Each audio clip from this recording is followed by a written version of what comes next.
Y es momento de recibir a la siguiente invitada, me refiero a Alicia Luciardo, coordinadora del Grupo de Investigación en Antropología Forense. Estaremos hablando obviamente de estos hallazgos en el Batallón 14, también de cómo viene trabajando este grupo desde hace ya 18 años. Gracias por acompañarnos, un gusto enorme recibirte. Gracias a ustedes por la invitación. Bueno, comenzar hablando obviamente de estos hallazgos. Finalmente se dio a conocer que no se han podido identificar hasta el momento. ¿Cómo están trabajando para, bueno, finalmente dar con la persona que fue hallada? Bueno, como ustedes saben, se estableció una mesa de trabajo compuesta por el equipo argentino, por Fiscalía, por la Institución Nacional de Derechos Humanos, por familiares y por antropólogos, con esta idea de, bueno, cómo podemos abonar para lograr esta identificación.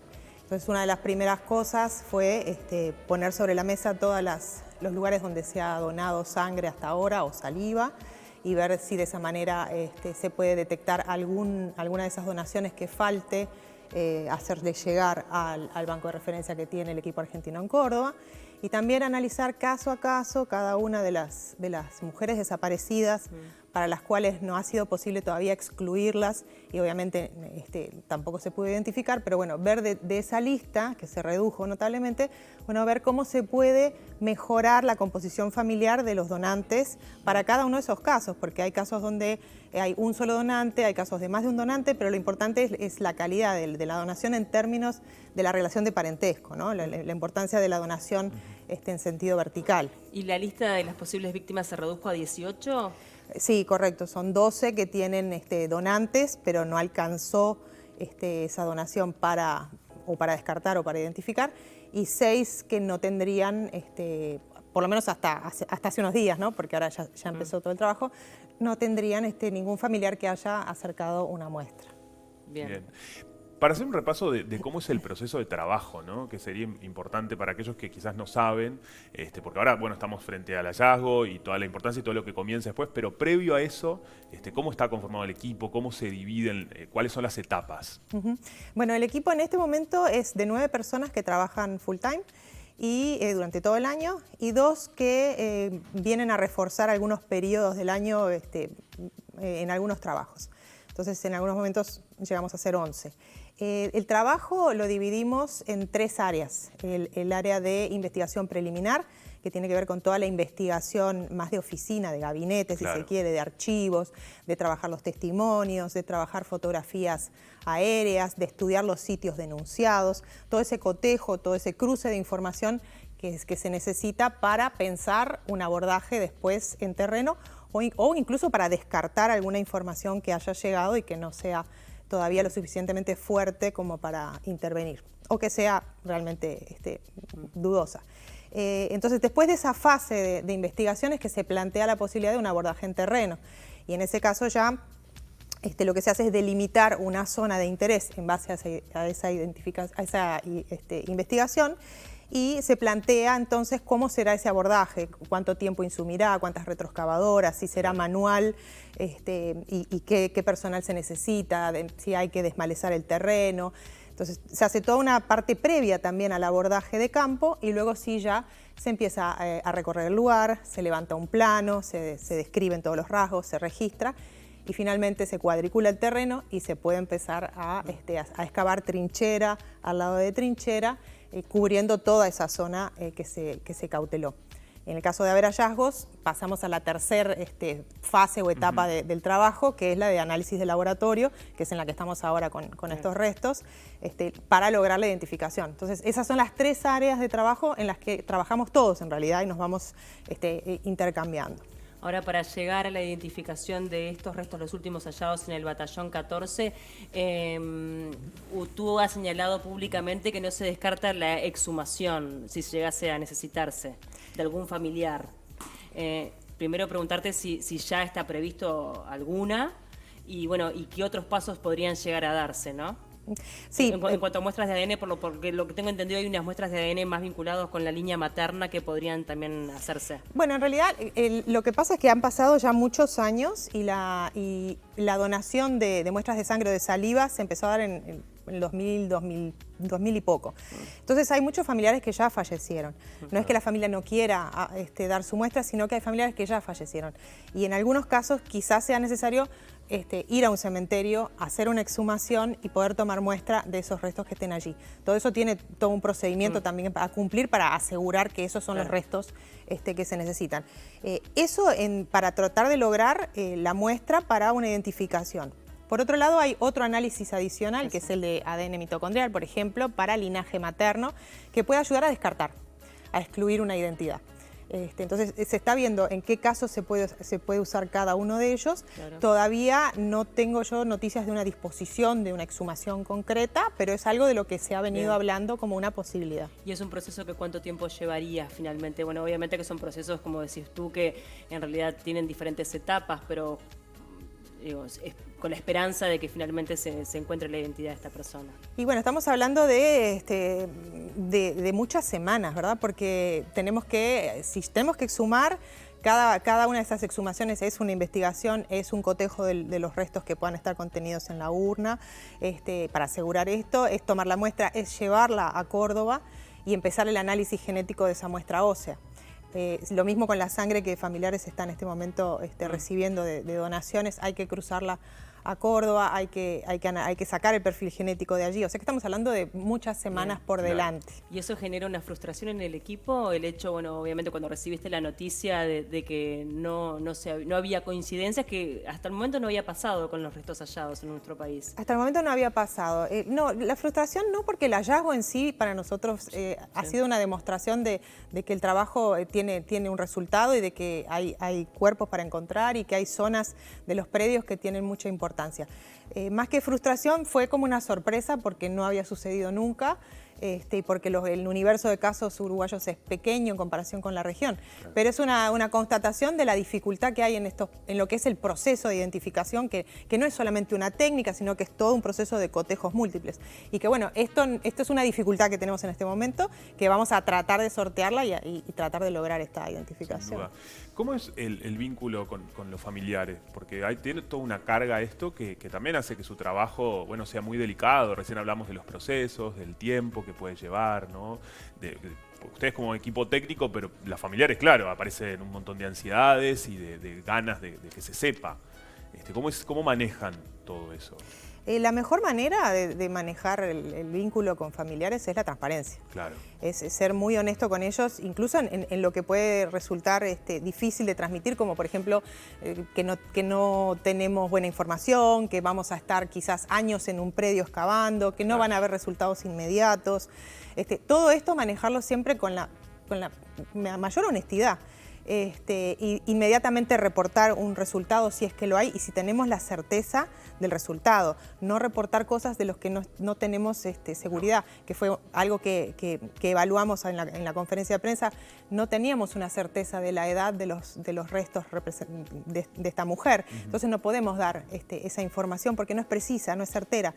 No vamos a arriesgar a dar una opinión poco sustentada con un método. Entonces, juzgar muy bien la información que damos, si la podemos sustentar, si es precisa, y ser muy honestos. Si no podemos, no podemos, y si no sabemos, no sabemos. Claro, está muy bien porque además, en definitiva, ustedes deberían trabajar en base a una información que no está. Entonces, ahí se dificulta más el trabajo, ¿no? Eso que decís es muy importante, porque a veces se olvida que nuestro trabajo, en realidad, como arqueólogos o como antropólogos, es recuperar restos, hacer la búsqueda en un lugar concreto, señalado, recuperarlos y recuperarlos en ese contexto que pueda proporcionar prueba dentro de un proceso judicial.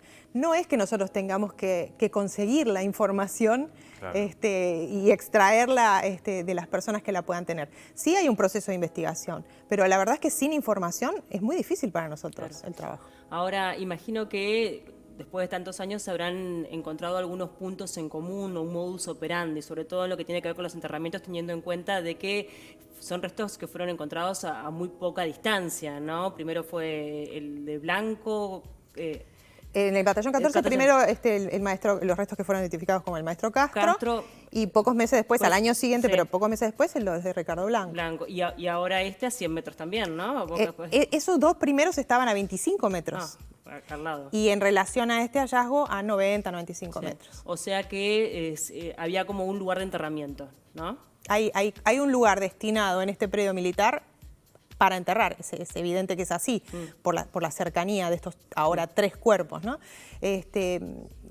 Y eso también sucedió en el Batallón 13, una cercanía de 90 metros entre un enterramiento y otro. Entonces hay una cercanía geográfica, hay una cercanía en el momento de desaparición de las personas. No sabemos de este tercer cuerpo en el Batallón 14 porque no está identificado, pero sí lo hemos visto en los otros casos.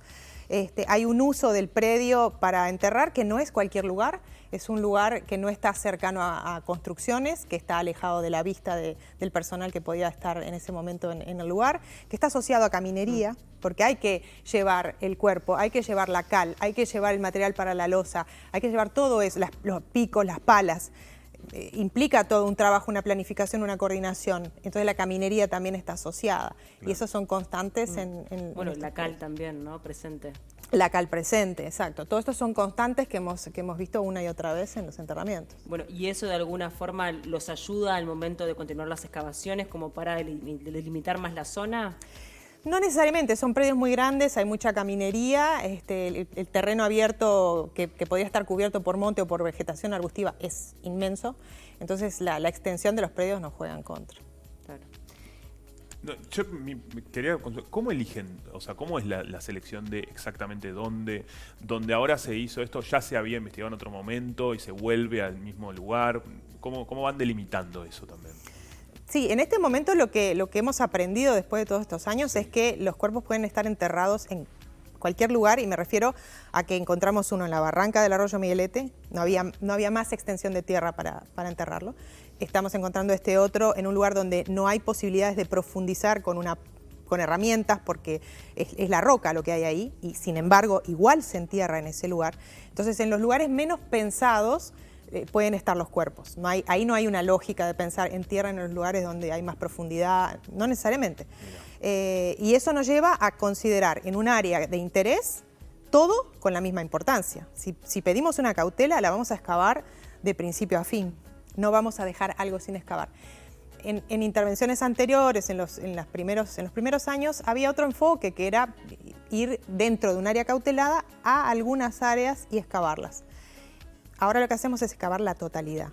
Y eso es lo que justamente nos llevó a estos últimos 2 hallazgos, del 2019 y del 2023. Sí, bueno, que es un trabajo de hormiga, ¿no?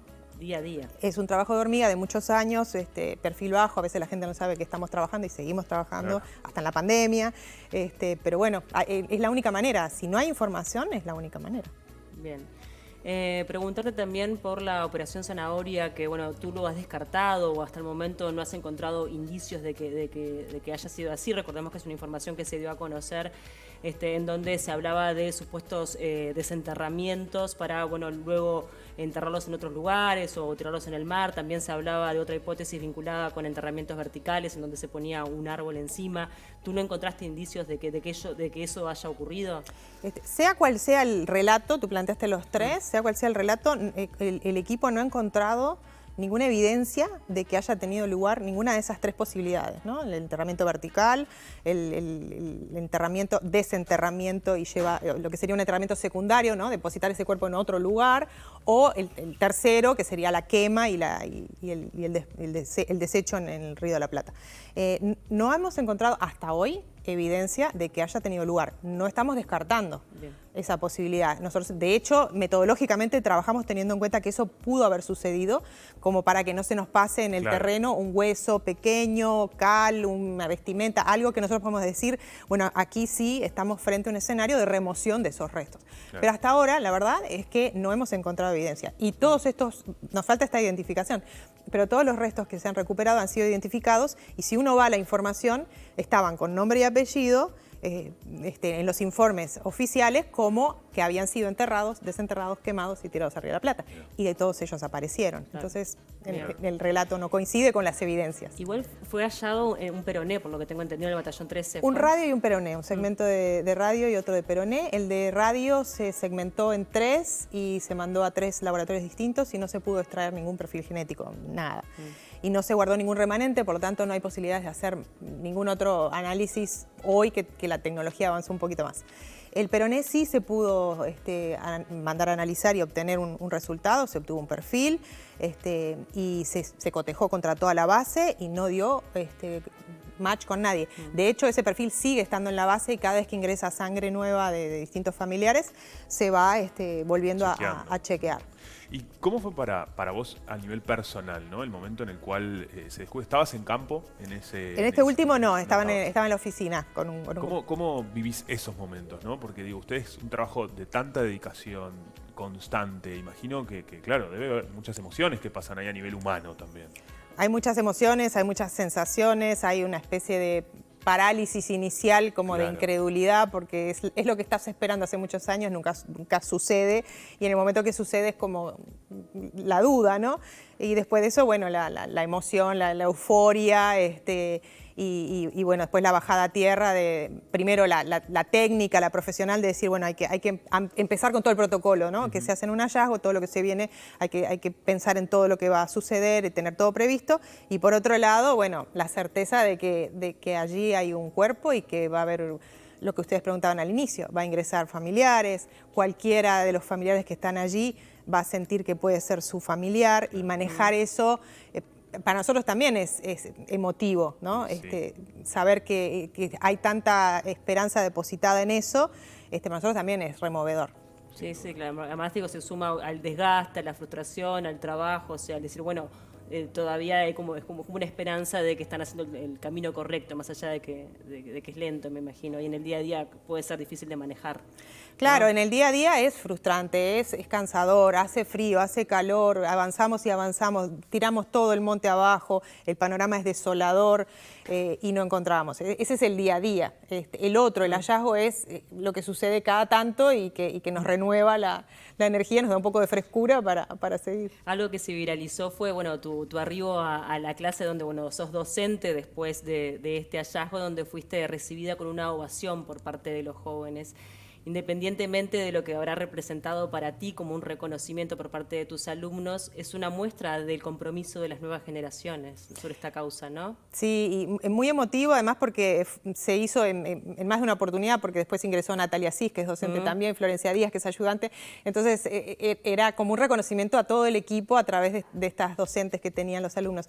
Generaciones muy jóvenes que no vivieron estas situaciones, pero que a través de las clases fueron viviendo todo el proceso teórico y de repente se dieron con un hallazgo en el medio de su curso y era como ver en la tele lo que estaban aprendiendo en el curso en facultad y reconocer que tiene un valor, una puesta en valor de la disciplina y de la ciencia, ¿no? Sin duda. Y cuando hablamos de antropología forense, ¿no? En nuestro país, vayamos también hacia otros lugares, por ejemplo, la importancia que tiene esta disciplina en el Poder Judicial, ¿no? Y ¿cuántos debería haber? ¿Cuánto hay en nuestro país? ¿Qué observación tenés sobre eso?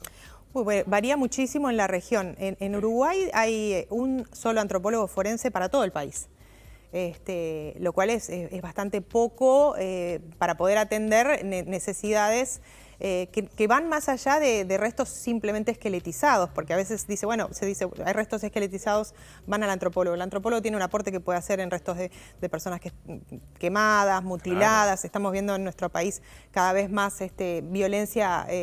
O sea que tenemos uno para todo el país. Un solo antropólogo forense para todo el país. En la región tenemos servicios de medicina legal que tienen un equipo de antropólogos y de arqueólogos, porque también hay que pensar que si hay que hacer hay que ir a campo a hacer una recuperación de un cuerpo, un solo antropólogo no va a poder hacer una excavación. Entonces no hay capacidad para la demanda que hay realmente, desafortunadamente, en nuestro país y en la región. Entonces hay países que sí tienen equipos trabajando, hay países como Colombia, por ejemplo, que tiene desde los servicios de medicina legal en distintas regiones, más la unidad de búsqueda, tienen muchísimos antropólogos trabajando. Y hay otros que todavía creo que no han visto el valor que puede tener y el aporte que puede hacer la disciplina a feminicidios, claro, a desapariciones de personas, lo que se llama ausentes, ¿no? No solo pasado reciente, no solo la violencia por... ¿Y por qué crees que es eso que pasa, que no se hace foco ahí? Es una disciplina nueva, parte también es nuestra, ¿no? Hay que hacer más difusión de lo que podemos hacer. A veces nos pasa conversar con con jueces o con fiscales que no saben que hay determinadas cosas que podemos hacer. Claro. Y que podríamos aportar. No es que vamos a solucionar ningún problema, pero entre todas las disciplinas que colaboran, siempre va a ser mucho más rico el aporte. Entonces hay un poco falta de difusión, mea culpa de parte de los antropólogos y los que nos dedicamos a esto, y otra parte también de que es una disciplina nueva y no necesariamente todos saben lo que puede hacerse. Y hay un debe en la formación también en nuestro país, ¿no? En la región también. En nuestro país incluso hay desde 2015 3 materias en Facultad de Humanidades destinadas o por lo menos orientadas hacia lo forense. En otros países ni siquiera en la formación de grado hay eso. Pero es cierto que a nivel de posgrado no hay nada y hay que irse muy lejos, hay que irse sobre todo a algún país anglosajón para poderse formar. Estados Unidos, ¿no? Sí, tuve que irme a formar al exterior para poder tener una experiencia que no la podía tener tampoco en un equipo forense porque no había ninguno trabajando en ese momento. Siempre sabías que querías volver. Exacto. Y aplicarlo y bueno, acá estamos. Bien, es un trabajo, como decíamos, que también se da un poco a la luz en estos momentos. Lo hablamos también acá con el fiscal Percivale, que les dio a ustedes también en definitiva el reconocimiento de que esto tenía que ver con este trabajo de hormiga del día a día. ¿Tienen psicólogo dentro de lo que es el equipo? Sí, hace unos meses, desde el año pasado, que iniciamos un camino con 2 profesionales y que bueno que nos permiten justamente descomprimir, nos permiten entender las cosas que nos pueden pasar como equipo después de 18 años. Hay gente que está desde el primer día. Entonces son 18 años dedicados a un trabajo que puede ser muy monótono, muy frustrante y que en definitiva tiene que ver con la muerte, ¿no? Claro. Y han aparecido nuevas denuncias a partir, bueno, de estos hallazgos, viste que a veces también esto tiene más exposición a nivel mediático. Bueno, mismo el fiscal Percivale lo ha dicho en varios programas, que invita a que las personas que tengan algún tipo de información la puedan dar, aunque sea de manera anónima, que todo suma. ¿Han aparecido? Sí, ha aparecido información, no necesariamente de calidad, pero sí un cúmulo de información que bien intencionada, digamos, pero que reitera las mismas cosas que ya sabemos. Otra que hay que chequearla porque de repente no hemos tenido la oportunidad de entrevistar a las personas que quieren algún anonimato, o no te llaman pero no se concreta la entrevista. Siempre hay un pico, incluso de información relacionada con la operación Zanahoria. O sea, después de un hallazgo hay un pico de información como para desestimular la continuidad de la búsqueda. Bueno, habrá que ir filtrando todo lo que está llegando para ver qué de todo eso puede ser de utilidad. Bien, un trabajo que hay que hacer paso a paso. Gracias por acompañarnos, fue un gusto recibirte. Gracias a ustedes. Gracias.